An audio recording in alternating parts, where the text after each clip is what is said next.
पिता ओ पुत्र एवं पवित्रात्मा नाम रे आमेन। आपण मानक समस्त को जय जेसु। आपण मानक समस्त को मु एही दैनिक आहार प्रोग्राम पाई मु स्वागत जनाउची। आज होची 21 रविवार अगस्ट मास 24 तारीख 2025। आज सुसमाचार लूक लिखित सुसमाचार 13 अध्याय 22 रु 30 पद पर्यंत आम्भे माने प्रभुंकर वाक्य शुणिबा। जीसु जेरूसलेम को जीवा बाटरे नगर और ग्राम मानकरे शिक्षा देवाकू लागिले। केही जने तांको प्रश्न कले, प्रभु कौन केवल अल्प अल्प लोक परित्राण पाइबे? से मानकू कहले, संकीर्ण द्वार देई प्रवेश करने चेष्टा करो, कारण मु कहूची अनेके प्रवेश करने उद्यम करिवे मात्र समर्थ हेबे नहीं। गृहकर्ता उठी द्वार को थरे बंद करदेला परे तुम्बे माने बाहरे ठिया होई द्वार रे आघात करी विनोद करी कहब, प्रभु आम पाई द्वार खोली दियंतु। किंतु से उत्तर देबे, तुम्बे माने केउठारु आसिच ताहा मु जाने नहीं। तापरे तुम्बे माने कहब, आमे आपणकर सहित भोजन पान करथिलु ओ आपण आमर दांड मानकरे शिक्षा देथिले। किंतु से कहबे, तुम्बे माने केउठारु आसिच ताहा मु जाने नहीं। रे दुराचारी गण मो निकटरू दूर हुओ। तुम्हें अब्राहम इसहाक याकब व समस्त प्रवक्ता मानंकु ईश्वरंकर राज्य रे बसिथिवा देखिबो, किंतु तुम्हें निजे विताड़ित होई बाहरे क्रंदन और द्वंद्व कड़मड़ करिबो। पूर्व पश्चिम उत्तर और दक्षिणरू लोक आसी ईश्वरंकर राज्य रे भोजन रे बसिबे। वास्तव रे जो माने शेष रे अछंदी से माने प्रथम हेबे एवं जो माने प्रथम रे अछंदी से माने शेष रे रहिबे। प्रभुंकर सुसमाचार। या प्रभु यीशु ख्रीष्ट तुमर प्रशंसा हेउ। कृष्णगुड़े मोर स्नेहर भाई भौणी माने, अनंत जीवनर द्वार समस्त पाई खोला होई अछि। समस्त पाई आउ यही अनंत जीवनर द्वार रे प्रवेश करिबा एते सहज नुहे बोली यीशु ख्रीष्ट आज आंब मानकू कहउछंती। जने लोक मु क्रिश्चियन होई अछि बोली परित्राण पाइबो बोली कि किछि माने नै। से मुक्ति मु क्रिश्चियन होइछि मु मुक्ति पाइबी, परित्राण पाइबी, मु रक्षा पाइबी बोली कि केही भी भाबिबा को नाही बोली प्रभु यीशु ख्रीष्ट कहउछंती। आउ आज सुसमाचार रे जने लोक यीशु को आसिकी पचारिचंदी, परित्राण पाइबा लोक माने अल्प की बोली कि प्रभु यीशु ख्रीष्ट को से प्रश्न पचारिचंदी। सेही व्यक्ति को यीशु उत्तर दउचंदी, तुम्हें संकीर्ण बाट देई चलो ताले तुम्हें परित्राण पाइबो। यार अर्थ होची परित्राण पाइबा एते सहज नुहे। जड़े गोटे जाति बा गोटे मंडली होइची बोली कि से परित्राण पाइबे बोली कि किछि माने नहीं।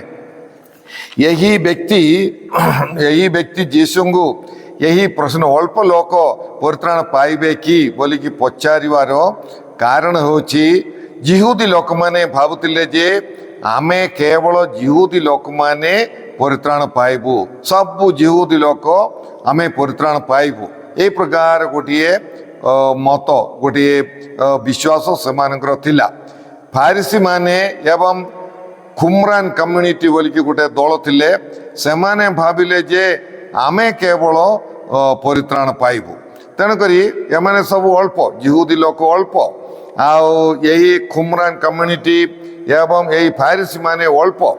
तेणुकरी आका से व्यक्ति आसिकी पचारे, ये जगत रे एते लोक अछंदी, किंतु केवल जिहुदी बा केवल फारिसी ଏବଂ କୁମ୍ରାନ ସମାଜ ସେମାନେ ହିଁ ସ୍ୱର୍ଗ ରାଜ୍ୟରେ ପ୍ରବେଶ କରିବେ। ସେମିତି ଗୋଟେ ଭାବନା ବିଶ୍ୱାସ ସେଇ ଯିହୁଦୀମାନଙ୍କର ମଝିରେ ଥିଲା। କିନ୍ତୁ ଯୀଶୁ କ'ଣ କହିଲେ? ସଂକୀର୍ଣ୍ଣ ବାଟ ଦେଇକି ତୁମେ ପ୍ରବେଶ କରିବାକୁ ଚେଷ୍ଟା କର। ଯୀଶୁ କହିଲେ ନାହିଁ କେବଳ ଯିହୁଦୀ, ତୁମେ ଗୋଟିଏ ଜାତି ବା ଗୋଟେ ଦଳ ଗୋଟେ ସମାଜରେ ଅଛି ବୋଲିକି ତୁମେ ପରିତ୍ରାଣ ପାଇବ ବୋଲିକି କିଛି ମାନେ ନାହିଁ। ବରଂ ତୁମେ ମାନେ ସଂକୀର୍ଣ୍ଣ ବାଟ ବା ଈଶ୍ୱରଙ୍କର ଇଚ୍ଛା ତୁମେ ପୂର୍ଣ୍ଣ କରିବାକୁ ପଡ଼ିବ। ଯୀଶୁ କହିଲେ ମାଥି ଲିଖିତ ସୁସମାଚାର 16:24 ଯୀଶୁ କହିଲେ ତୁମେମାନେ ଆତ୍ମତ୍ୟାଗ କରି ତୁମର କ୍ରୁଶ ବହନ କରି ମୋର ଅନୁଗମନ କର। ଆଉ ଏହା ହିଁ ପରିତ୍ରାଣର ବାଟ, ଏହା ହିଁ ପରିତ୍ରାଣର ଦ୍ୱାର। ପରିତ୍ରାଣର ବାଟ ଆମେ କ୍ରୁଶ ବହନ କରି ଆମେ ଚାଲିବାକୁ ପଡ଼ିବ। କଣ୍ଟା ବୁଦାର ପଥରର ବାଟ ହେଉଛି ସେହି ପରିତ୍ରାଣର ବାଟ। ତେଣୁକରି ଆମ୍ଭେମାନେ ସମସ୍ତେ କଠିନ ପରିଶ୍ରମ କରି ଆମ୍ଭେମାନେ ପରିତ୍ରାଣ ପାଇବା ପାଇଁ ଆମେ ଚେଷ୍ଟା କରିବାକୁ ପଡ଼ିବ। ଆଉ ବର୍ତ୍ତମାନର ଯୁଗରେ କେତେକ ମଣ୍ଡଳୀର ଲୋକମାନେ ଭାବୁଛନ୍ତି, କହୁଛନ୍ତି ମଧ୍ୟ କେବଳ ଆମର ମଣ୍ଡଳୀର ସଦସ୍ୟମାନେ ହିଁ ସ୍ୱର୍ଗ ରାଜ୍ୟରେ ପ୍ରବେଶ କରିବେ। ଆଉ ଆମେ ସମସ୍ତେ ଆମର ମଣ୍ଡଳୀର ସଦସ୍ୟମାନେ ସମସ୍ତେ ମାନେ ଗ୍ୟାରେଣ୍ଟି ସହିତ ସେମାନେ କହୁଛନ୍ତି ଯେ ଆମେ ପରିତ୍ରାଣ ପାଇବୁ। କିନ୍ତୁ ଯୀଶୁ କହୁଛନ୍ତି କୌଣସି ମଣ୍ଡଳୀରେ ଜଣେ ଅନ୍ତର୍ଭୁକ୍ତ ହେଲା ବୋଲିକି ସେ ପରିତ୍ରାଣ ପାଇବ ବୋଲିକି କିଛି ମାନେ ନାହିଁ। ଆଉ ପରିତ୍ରାଣ ପାଇବା ପାଇଁ ସଂକୀର୍ଣ୍ଣ ବାଟ ଦେଇକି ଚାଲିବାକୁ ହିଁ ପଡ଼ିବ ବୋଲିକି ଯୀଶୁ କହୁଛନ୍ତି। ଆଉ ଆମେ ପରିଶ୍ରମ କରିବାର ଅଛି, ଏହା ଫ୍ରି ନାହିଁ। ମଣ୍ଡଳୀରେ ଅନ୍ତର୍ଭୁକ୍ତ ହେଲା ବୋଲିକି ହେଇଗଲା ବୋଲିକି କିଛି ଏହା ଅନନ୍ତ ଜୀବନ କାହାକୁ ଫ୍ରିରେ ମାହାଳିଆ ଦିଆଯିବ ନାହିଁ ବୋଲିକି ପ୍ରଭୁ ଯୀଶୁ ଖ୍ରୀଷ୍ଟ କହୁଛନ୍ତି। ଏହି ରାସ୍ତା ସଂକୀର୍ଣ୍ଣ ରାସ୍ତା ହେଉଛି, ଏହି ରାସ୍ତା ହେଉଛି କ୍ରୁଶର ରାସ୍ତା, ଆଉ ସହନର ରାସ୍ତା, କ୍ଷମାର ରାସ୍ତା, ସ୍ନେହର ରାସ୍ତା, ସହିଷ୍ଣୁତାର ରାସ୍ତା ଏବଂ ପବିତ୍ରତାର ରାସ୍ତା ହେଉଛି ଏହି ସଂକୀର୍ଣ୍ଣ ରାସ୍ତା। ତେଣୁକରି ଆମ୍ଭେମାନେ ଏହି ସହନର, ସ୍ନେହର, ମାନେ ସହିଷ୍ଣୁତାର, ପବିତ୍ରତାର ବାଟରେ ଚାଲିକି ପରିତ୍ରାଣ ପାଇବା ପାଇଁ ଆମ୍ଭେମାନେ ସମସ୍ତେ ଚେଷ୍ଟା କରିବା। ଆଜି ଆମେ ନିଜକୁ ପରୀକ୍ଷା କରି ଦେଖିବା, ମୁଁ କ'ଣ କଲେ, ନହେଲେ ମୁଁ କିପରି ଜୀବନଯାପନ କଲେ ମୁଁ ପରିତ୍ରାଣ ପାଇପାରିବି ବୋଲିକି ଆମେ ନିଜକୁ ଆମେ ପରୀକ୍ଷା କରିବା, ଆମେ ଭାବି ଦେଖିବା। ଆଉ ଏଥିପାଇଁ ମୁଁ କଠିନ ପରିଶ୍ରମ କରିବାକୁ ପଡ଼ିବ। ଆଉ ମନ୍ଦ ବଦଳରେ ଆମେ ଭଲକୁ ବାଛିବାକୁ ପଡ଼ିବ। ଆଉ ସେହିପରି ଯାହା କିଛି ମୋତେ ଈଶ୍ୱରଙ୍କ ଠାରୁ ଦୂର କରେ ତାହାକୁ ମୋର ଜୀବନରୁ କାଢ଼ି ଦେଇକି ଯାହା ମୋତେ ଈଶ୍ୱରଙ୍କର ପାଖକୁ ନେବ ସେହି କାର୍ଯ୍ୟ, ସେହି କଥାବାର୍ତ୍ତା ମୁଁ କରିବାର ଅଛି। ସେହିପରି ମୁଁ ଶତ୍ରୁତା ବଦଳରେ ମୁଁ କ୍ଷମାକୁ ବାଛିବାକୁ ପଡ଼ିବ। ସ୍ୱାର୍ଥ ବଦଳରେ ଉଦାରତା ଏବଂ ସେବା ମନୋଭାବକୁ ମୋର ଜୀବନରେ ମୁଁ ଆଣିବାର ଅଛି। ସେହିପରି ମୁଁ ଅଳସୁଆ ଛାଡ଼ିକି ମୁଁ ପ୍ରାର୍ଥନାର ପଥ ମୁଁ ଅବଲମ୍ବନ କରିବାର ଅଛି। ଏସବୁ ହେଉଛି ସେହି ପରିତ୍ରାଣର ରାସ୍ତା, ପରିତ୍ରାଣର ଦ୍ୱାର, ମୁକ୍ତିର ଦ୍ୱାର। ତେଣୁକରି ଆମେ ମନ୍ଦକୁ ପରିତ୍ୟାଗ କରି, ଅପବିତ୍ରତାକୁ ପରିତ୍ୟାଗ କରି ଆମେ ଭଲ ଏବଂ ପବିତ୍ରତାର ବାଟରେ ଚାଲିବା ପାଇଁ ଆମେ ଚେଷ୍ଟା କରିବା। ପବିତ୍ର ଆତ୍ମାଙ୍କର ଶକ୍ତିରେ ଆମେ ମନ୍ଦକୁ ପରିତ୍ୟାଗ କରି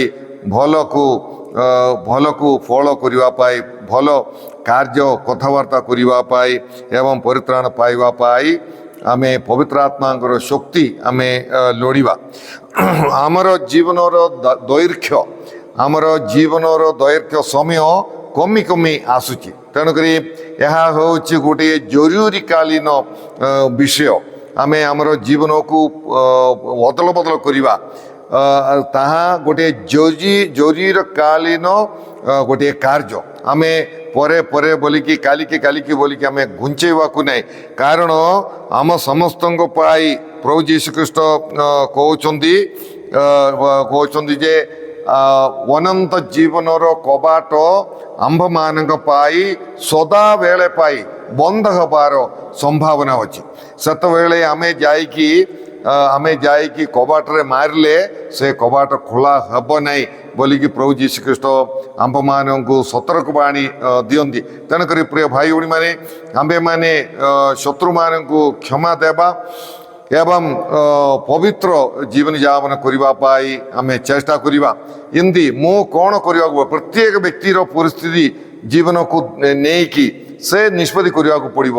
ମୁଁ କ'ଣ କଲେ ମୁଁ ଅନନ୍ତ ଜୀବନ ପାଇବି, ମୁଁ କ'ଣ ମୋର ଜୀବନରେ ବଦଳ କରିବାର ଅଛି, ଆଉ ମୁଁ କିପରି ପ୍ରଭୁ ଯୀଶୁଖ୍ରୀଷ୍ଟଙ୍କର ଏହି ସଂକୀର୍ଣ୍ଣ ରାସ୍ତାରେ ଚାଲ ବୋଲିକି କହୁଛନ୍ତି, ଏହି ଆଜ୍ଞା ମୁଁ କିପରି ପାଳନ କରିପାରିବି ବୋଲିକି ଆମେ ପ୍ରତ୍ୟେକ ଚିନ୍ତା କରିବା। ତେଣୁ ପ୍ରିୟ ଭାଇ ଭଉଣୀମାନେ, ଓସାରିଆ ବାଟ ଯାହାକି ନରକକୁ ବା ଅନନ୍ତ ଦଣ୍ଡକୁ ଆମକୁ ନେଇଯିବ, ସେହି ଓସାରିଆ ପାପର ସେହି ମନ୍ଦର ସେହି ବାଟକୁ ଆମେ ପରିତ୍ୟାଗ କରିବା ଏବଂ ସଂକୀର୍ଣ୍ଣ ବାଟ ଯାହାକି ଆମକୁ ଅନନ୍ତ ଜୀବନକୁ ନେବ, ସେହି ସ୍ନେହର, ପବିତ୍ରତାର, ସହନର ସେହି ବାଟରେ ଚାଲିବା ପାଇଁ ହେ ପ୍ରଭୁ ମୋତେ କୃପା ଦିଅ, ମୋତେ ଅନୁଗ୍ରହ ଦିଅ ବୋଲିକି ଆମେ ପ୍ରଭୁଙ୍କଠାରେ ପ୍ରଭୁଙ୍କର ଶରଣ ଭିକ୍ଷା କରିବା, ପ୍ରଭୁଙ୍କର ସାହାଯ୍ୟ ଆମେ ଭିକ୍ଷା କରିବା, ଆମେ ପ୍ରାର୍ଥନା କରିବା। ଏ ପ୍ରଭୁ ପରମେଶ୍ୱର, ତୁମର ପୁତ୍ରଙ୍କ ଦ୍ୱାରା ତୁମେ ଆମ୍ଭମାନଙ୍କୁ କହିଅଛ, ସେହି ସଂକୀର୍ଣ୍ଣ ବାଟ ଦେଇ ତୁମେ ଚାଲ, ଯାହାଦ୍ୱାରା ତୁମେ ପରିତ୍ରାଣ ପାଇପାରିବ। ପ୍ରଭୁ, ତୁମେ ତୁମର ପ୍ରିୟ ପୁତ୍ର ଯୀଶୁଖ୍ରୀଷ୍ଟଙ୍କ ଦ୍ୱାରା ତାଙ୍କର ମୃତ୍ୟୁ ଏବଂ ପୁନରୁତ୍ଥାନ ଦ୍ୱାରା ଆମ୍ଭମାନଙ୍କ ପାଇଁ ଅନନ୍ତ ଜୀବନର କବାଟ ଖୋଲି ଦେଇଅଛ। ହେ ପ୍ରଭୁ, ସଂକୀର୍ଣ୍ଣ ବାଟ ଦେଇ ଚାଲି ସେହି ଅନନ୍ତ ଜୀବନର ଦ୍ୱାରରେ ପ୍ରବେଶ କରିବା ପାଇଁ ଆମ୍ଭମାନଙ୍କୁ ତୁମେ ସାହାଯ୍ୟ କର। ଏ ପ୍ରଭୁ, ଏହି ପ୍ରୋଗ୍ରାମ ଦେଖୁଥିବା ସମସ୍ତଙ୍କୁ ତୁମେ ପ୍ରଚୁର ଭାବରେ ଆଶୀର୍ବାଦ କର। ସେମାନଙ୍କୁ ମନ୍ଦ ପରିତ୍ୟାଗ କରି, ଆମ ସମସ୍ତଙ୍କୁ ମନ୍ଦ ପରିତ୍ୟାଗ କରି ପବିତ୍ରତାର, ସ୍ନେହର, ସହନର, ମୁକ୍ତିର ପଥରେ ଅଗ୍ରସର ହେବା ପାଇଁ ଆମ ସମସ୍ତଙ୍କୁ, ବିଶେଷ କରି ଏହି ପ୍ରୋଗ୍ରାମ ଦେଖୁଥିବା ସମସ୍ତଙ୍କୁ ତୁମେ ସାହାଯ୍ୟ କର। ସେହି ବିଶେଷ କୃପା ତୁମେ ପ୍ରଦାନ କର। ଏସବୁ ପ୍ରାର୍ଥନା ଆମେ କରୁଅଛୁ ତୁମ ଉତ୍ତର ଆମ ପ୍ରଭୁ ଯୀଶୁଖ୍ରୀଷ୍ଟଙ୍କ ମଧ୍ୟସ୍ଥରେ, ଆମେନ୍। ସର୍ବଶକ୍ତିମାନ ପରମେଶ୍ୱର ପିତା ଓ ପୁତ୍ର ଏବଂ ପବିତ୍ର ଆତ୍ମା ଆପଣମାନଙ୍କୁ ସମସ୍ତଙ୍କୁ ଆଶୀର୍ବାଦ ପ୍ରଦାନ କରନ୍ତୁ, ଆମେନ୍। ଆପଣମାନଙ୍କୁ ସମସ୍ତଙ୍କୁ ଜୟ ଯୀଶୁ।